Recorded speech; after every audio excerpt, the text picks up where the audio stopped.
औज़ुबिल्लाहिमिनश्शैतानिर्रजीम बिस्मिल्लाहिर्रहमानिर्रहीम। अस्सलाम वालेकुम नाज़रीन, तव्हांखे ब्रेकिंग न्यूज़ ॾींदा हलूं त मीरपुर में हमदम यूट्यूब जे ब्यूरो चीफ ऐं सोशल वर्कर मोहम्मद साले कोरी जे पुट मुर्तज़ा कोरी खां कवरेज दौरान मोबाइल फ़ोन फूर करे बदतमीज़ी कई, जंहिं बाद हमदम यूट्यूब जे ब्यूरो चीफ मोहम्मद साले कोरी खां पिणु मोबाइल फ़ोन फूर करण जी कोशिश बाद घटि वधि ॻाल्हायो वियो। तफ़सील लाइ असीं मोहम्मद साले कोरी खां पुछूं था त हीउ वाक़ियो कीअं पेश आयो। जी मोहम्मद साले कोरी। औज़ुबिल्लाहिमिनश्शैतानिर्रजीम बिस्मिल्लाहिर्रहमानिर्रहीम। आमिर पुखार जो मशहूर समाजी कारकुन मोहम्मद साले कोरी पंहिंजे मुल्क ॼाणंदो त कुझु ॾींहंनि खां हिकिड़ो उहो लाइव हलाए रहिया आहिनि जेके सरकारी इदारा कमु नथा कनि।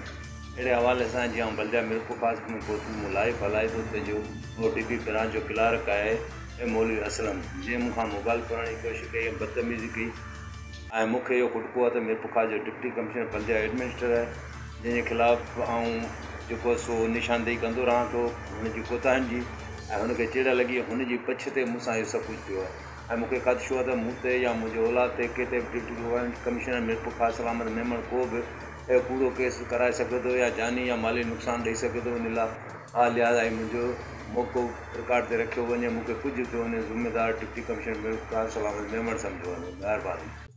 इहे हुयूं हिन वक़्त में अहम ख़बरूं। ॾिसंदा रहो HG न्यूज़।